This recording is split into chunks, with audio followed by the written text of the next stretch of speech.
Today is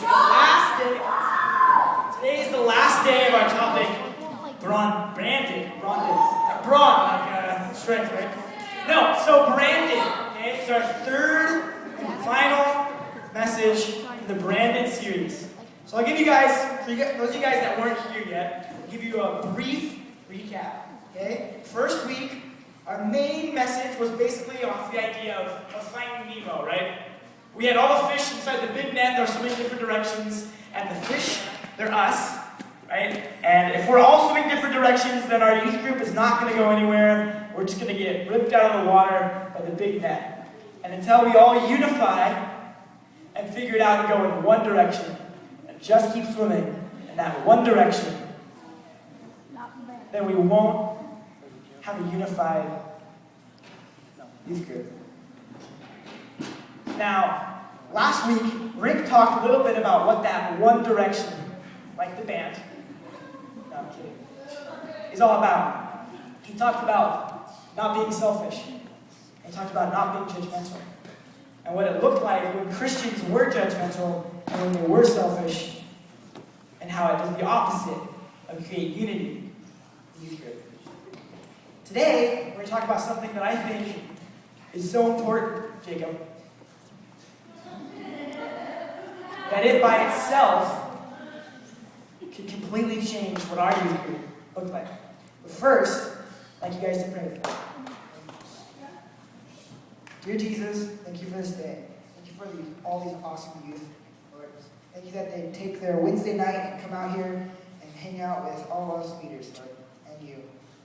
I pray that I don't say anything tonight, Lord, that it's all you. And I pray that all these wonderful youth just get something, even if it's one little thing, out of the message.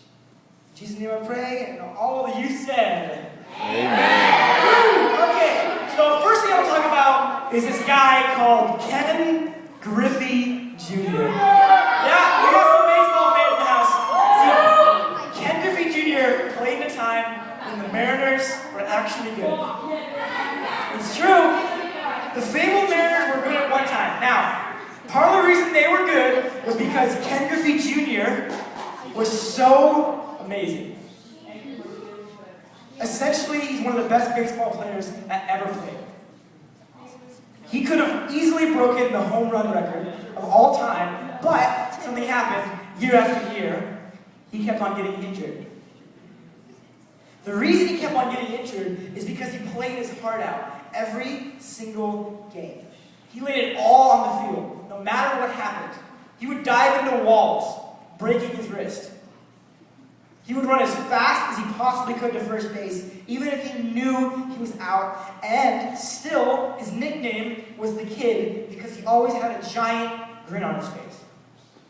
Always smiling, because he was always happy. He loved baseball so much, and he was so passionate about it, that I love baseball. I still love baseball because that's how much he loved it. Can you imagine the power of somebody loving something so much that it makes you love it too? Now imagine that something is God. Can you imagine someone loving God so much that just by being around them, you wanted to love God? And see, I think that there's other people out there that are not like Ken Griffey Jr. at all. In fact, they do the opposite things. They don't work hard. They're always frowning. They're always lazy. Maybe they play sports just so that people will look at them, or just for the money, not because they love it. Maybe people come to youth group for no reasons at all. Maybe they just come just to be there. And it doesn't matter to them, but essentially when you look at them, look at those baseball players, you look at those people in school that are just there to be there. They look bored. Essentially what they look like, right? Now if somebody's bored about something, why would you ever want the same things that they have? Does anybody here go home on Friday night and say, man, I really want to be bored this weekend? No one says that. You always want something to do, right? Except for maybe Colton back there. thing is, guys, I think that sometimes we focus so much on people not becoming Christians and people not coming to youth group because some Christians do bad things, aka all of us, because we all do bad things, that we forget to focus on the real fact that a lot of times people don't want to come to youth group, and people want to come to church because they think Christians are boring. And frankly, if we always get bored when we talk about God, or we get bored when we come to youth group, then maybe they're right. And maybe we are boring sometimes.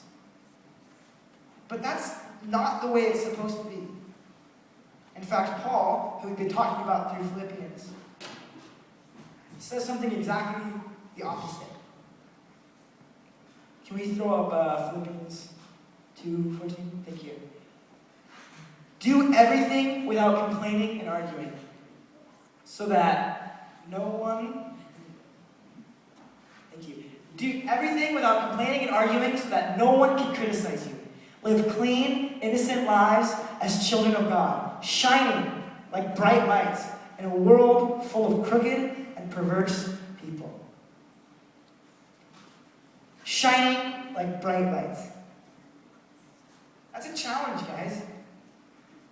That is a challenge, ladies and gentlemen, by Paul. He's telling you not to be dull, not to be someone who's never excited about anything, but to be a bright light.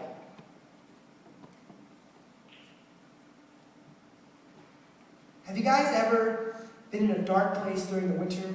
Not the winter. During the summer, like say out in the woods somewhere, or just even in your backyard, and it's dark outside, it's night, and then there's a light. What is hovering and buzzing around the light every single time? Bugs, mosquitoes, flies, those giant mosquito eaters, maybe even moths. Yeah, moths, huge ones. They all have something in common. They are all instantly attracted to something incredibly bright. Guess what, guys? Paul is saying that you guys are all those bright lights. That you all have a light inside of you, and all you have to do is turn it up. Because you can't turn it off. You can't turn off your light. But it can be so low that it's like turning the brightness down on your iPhone or an iPad when it's super dark outside, and you can barely even see it. And what happens when it's dull? No one comes to you. No one wants to come to you. Now, I'm not saying you guys have to be the life of the party. You don't have to be super outgoing. Because it turns out, some of the people that I have learned the most from are people that are shy. People that will only talk one-on-one. What it does mean is that you can't be in a place where all you're ever doing is doing things like complaining.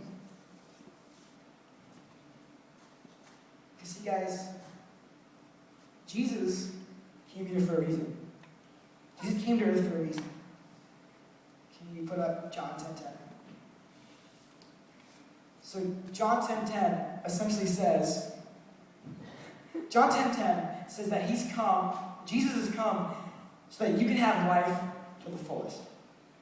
For I have come so that you may have life and have it more abundantly. In some translation, have it to the full.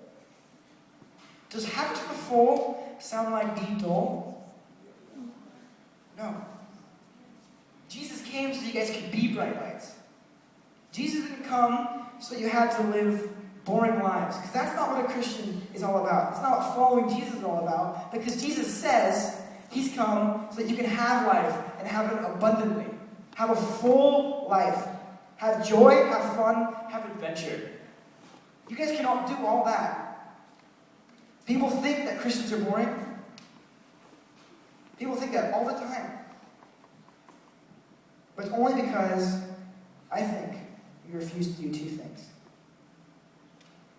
And those two things are the things that you can take with you throughout this week I feel like, the rest of your life. And we can do them right here at New Community Youth. The first one, I handed out earlier, complaining. How many of you know people that complain all the time? I feel like I get in the pattern of complaining a lot. If I've had a really bad day, I just talk about all the negative things that go wrong. I didn't get my parking spot. I got a ticket the other day for parking for longer than 2 hours. I was not happy. Complained about it way too much. I do it too. But what happens when people complain? Do you guys want to be around the people that complain? No. Why would you? Why would you want to be around somebody that's always negative? And I think that's sometimes what we do here at youth group, is we complain about things. Oh, dang it. They didn't sing one way. Oh, they didn't play the game I wanted. Oh, they didn't have the candy I wanted. I've heard it several times. And all complaining does is show people that aren't in our youth group. Maybe they're visiting for the first time. Maybe they're hearing about it.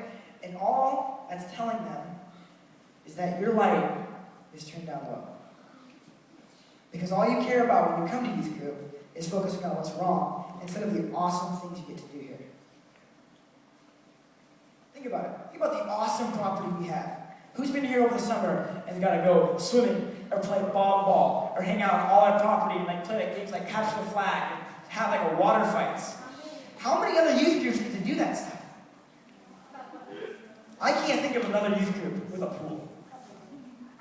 That's pretty awesome. We have a pool. That's right, we have a pool and a hot tub. And a putt-putt course. Point is, guys, we're so blessed. And sometimes as Christians, we don't even see it. Because all we do is complain. Which brings me to my second thing. Be passionate. Care about this place. Care about your friends. What if we sang every single worship song like we sang One Way, Jesus? How pumped up is he getting here for that song? Right? Everyone's screaming at the top of their lungs. Everybody's participating. Everybody's smacking their hands or smacking the stage. And everybody's into it. What if we did that for every single song? Do you think there's a single kid that would come in here and not want to stay? No. So why don't we do that? Because we can. We can do it for every single song. So why don't we? Let's do it then. Why not? Why not do what Paul says? Why not do what Jesus says and have full life, have it abundantly? And not just do it here at youth group. We can do it at school too. You can be passionate about anything, and people will look at that passion. They will be like flies to you. Because people care when you care. If you care about something a lot, that's all you can stop talking about. Think about when somebody's laughing really, really hard. Is it funny? Yeah. Why? Because they think it's so funny. When somebody's super, super excited about, say, a movie, and all they can do is talk about it and how excited they are, don't you get a little excited too? Don't you get pumped up by them? Why do you think in football games, when they have a huddle, the captain of the defense comes and starts yelling at them and gets everybody pumped up and everybody's jumping up and down? Because one person with lots of energy and lots of passion and is really, really, really, really, really excited about things can make a huge crowd. One like can bring all those flies that you see. Can bring all those people. How many people do we have in this youth group right now? A lot. Think if every single one of you was a light for all of those flies. At the end of the day, you guys just have a really, really simple choice to make. You can either be dull. You can be a person who doesn't really care about anyone or anything. Frankly, you can live constantly bored. Or you can choose to do exactly what Jesus says, exactly what Paul says, and shine. Turn your light full. Turn your brightness all the way up. Be passionate. Care about things. For no other reason than you choose to care about them. Is it easy to change? No. I'm not going to lie to you guys. It probably won't be that easy to change. It would actually take courage. But if I ask every single one of you, if you would rather be known as a courageous person or a boring person, which one would you pick? Would you rather be a courageous Christian or just another boring one? Then what's to stop us? What's to stop us from doing that? Nothing. I have one more verse for you guys. That's the last thing I'll tell you guys tonight.